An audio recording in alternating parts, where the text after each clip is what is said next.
What if the most revealing moment in this entire trade war was not a new tariff, not a retaliation, not even the market panic, but the moment Washington stopped sounding like the side with all the leverage and started sounding like a side that needed a way back to the table? And before we get into this, I want to ask you something. Do you think this was the first real attempt to cool the fight, or the first clear sign that this strategy had started to cost more than the White House wanted to admit? Because what happened on the public record over the span of a few weeks changed the story in a way a lot of people still have not fully processed. Okay, so here is what actually matters. I am not going to sell you a fake leak. I am not going to pretend we know what was said in some secret back channel if we do not. What we do know is serious enough on its own. After weeks of tariff escalation, annexation taunts, and open pressure, Trump and Carney moved into a very constructive call, agreed to broader negotiations after the election, and yet Canada still refused to pause its response or treat the call itself as a settlement. That is the real hinge point in this story. Let me say that again clearly, because this is where the narrative changes. On March 17th, Carney said Trump's disrespectful comments about Canada would have to stop before serious broader talks could begin.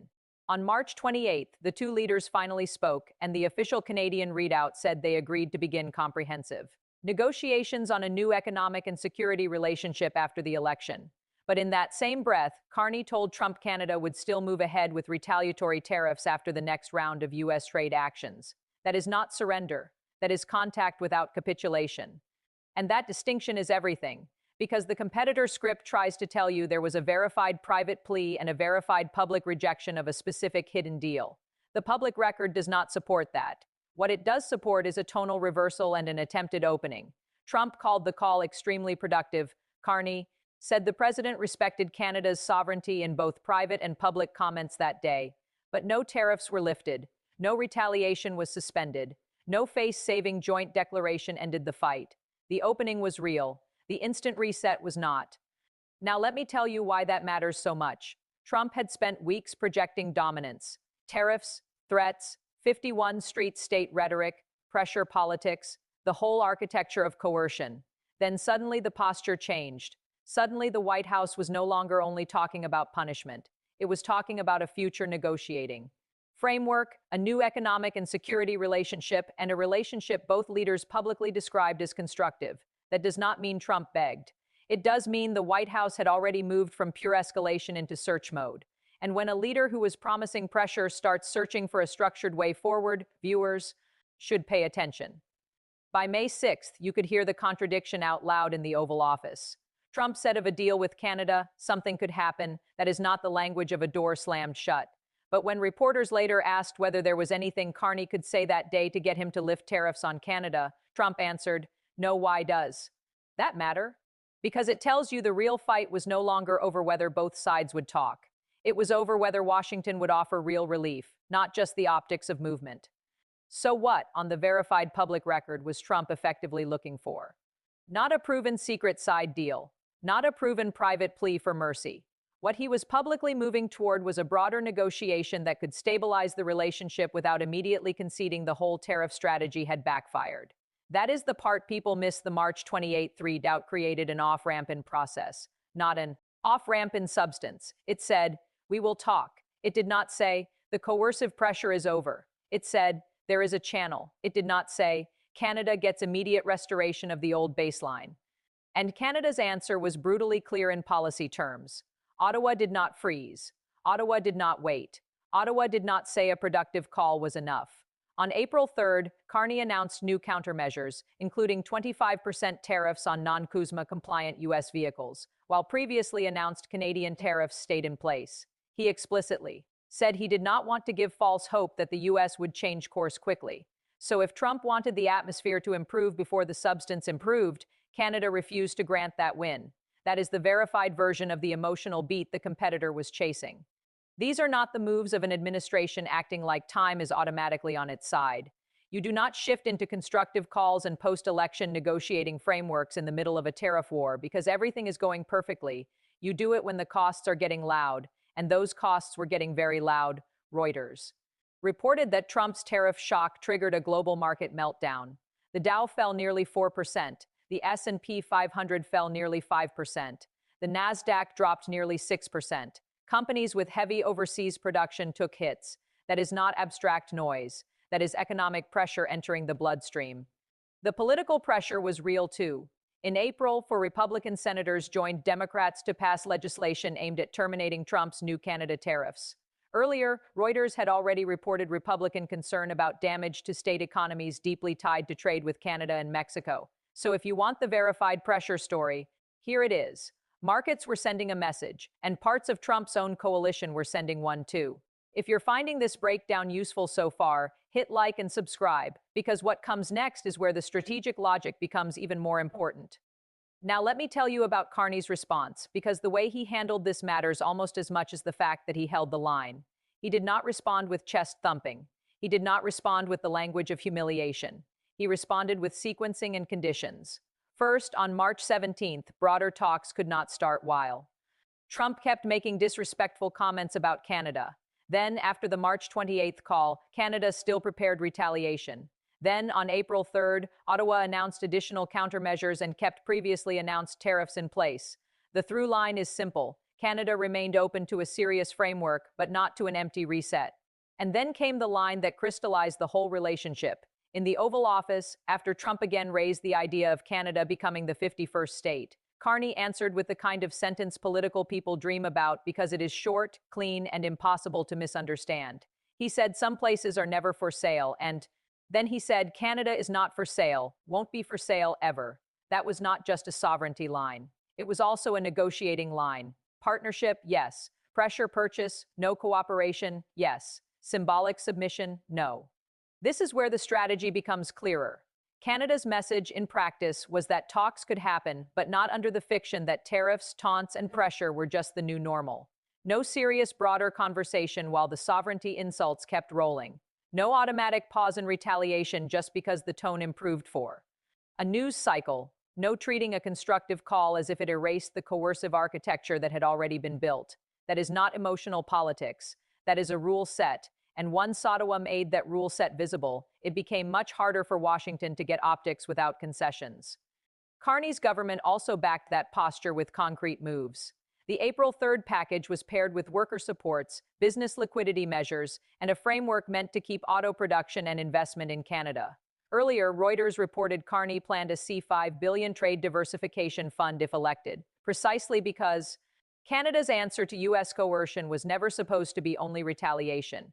It was supposed to be retaliation plus adaptation, retaliation plus diversification, retaliation plus a slower reduction of dependence. That is the bigger architecture under the headlines. Let me talk about the American reaction, because this is where commentary has to stop guessing and start listening to the evidence. When tariff policy detonates across global markets, that is not a niche reaction. That is the most ruthless information processing system on Earth delivering a verdict in real time. Reuters described a global meltdown after Trump's tariff shock. The Dow dropped nearly 4%, the S&P nearly 5%, and the Nasdaq nearly 6%.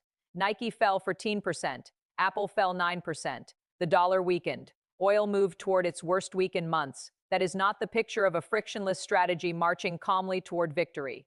And politically, it was no better. The Senate vote against the Canada tariffs was not a revolution, but it was a warning shot. Before that, Republican figures from trade-exposed states were already signaling concern about higher prices, retaliation, and damage to local industries. That does not prove Trump had lost control, but it does prove he was not operating in a cost-free environment, which brings us to the key point. Once the domestic economic and political costs rise, the mere act of opening a negotiating channel starts looking less like generosity and more like necessity. I want to address something directly because I know some people watching this will say, wait a second, if Washington opened the door, why not take the partial win? Why not declare that the phone call, the constructive language, and the post-election framework were enough? The answer is strategic, because a process opening is not the same thing as a substantive rollback. If Canada had treated a cordial call as resolution while tariffs stayed in force and retaliation paused, it would have validated the very method Ottawa was trying to resist. Pressure first, normalization later. And by May 6th, Trump himself made the risk visible. He said something could happen, but he also said there was nothing Carney could say that day to get tariffs lifted. That matters because it shows why Ottawa would not cash in a headline before the policy changed. The danger for Canada was obvious. Give the White House a visible Thaw, give Washington time, give the markets a story, and still be left with tariffs, uncertainty, and a precedent that coercion works. Carney chose not to buy that package. Let me tell you what comes next, because this is the question that matters most now. One possibility is escalation. Trump keeps the tariffs, widens the economic pressure, and tries to prove he is still the one setting the terms. Canada responds with further countermeasures, deeper trade diversification, and a harder political line. At home, that path is easy to imagine because parts of it are already here. Carney called the auto tariffs a direct attack. Canada answered with retaliation. The muscles for escalation already exist on both sides. The other possibility is a real reset, but not the cosmetic kind. The March 28th call created a verified channel for comprehensive negotiations after the election. Trump's own May 6th comments showed he was still open to some kind of deal. So the second path is real, but it requires more than atmospherics. It requires movement that Ottawa can point to as substance, not just stagecraft. That is the difference between a ceasefire in headlines and an actual recalibration of the relationship. And that is why the uncertainty remains genuine. The question is no longer whether both sides can talk. They already have. The question is whether Washington is prepared to trade away enough pressure to make a serious negotiation credible. Until that answer changes, every cordial phrase, every public smile, every something could happen. Line has to be measured against the harder fact that Trump was still unwilling to lift tariffs on the spot. What Canada is betting on now is not mystery. It is endurance, endurance backed by retaliation, endurance backed by worker protection, endurance backed by a domestic production strategy, endurance backed by trade diversification. The official April 3rd package made that unmistakable, and Reuters' March 28th reporting made clear. Carney also wanted to reduce long-term dependence on the United States through new investment and infrastructure.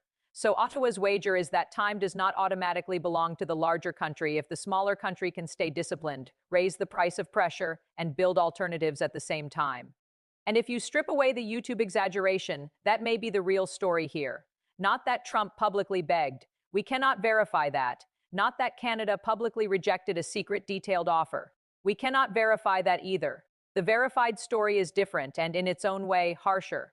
After maximalist pressure, the White House still had to move toward a negotiating framework, while Canada refused to treat the framework itself as the victory. That is a colder result than a viral thumbnail. It says the opening was real, but the leverage was still contested, and Ottawa was not giving away relief for free. So now the question is not whether this fight is serious. The question is whether the first real off-ramp will come with actual tariff relief and enforceable changes, or whether both governments are simply walking into a longer and more punishing confrontation with nicer language layered on top of it. That is the question every business, every market, every worker, and every government watching this relationship should be asking right now, and it is still unanswered. If you made it this far, drop your view in the comments. Did Trump open the door because the pressure is mounting, or do you think this is still just hardball before a much bigger deal? And if you want more sharp, high-stakes geopolitical breakdowns like this, subscribe and turn on notifications so you do not miss the next major update.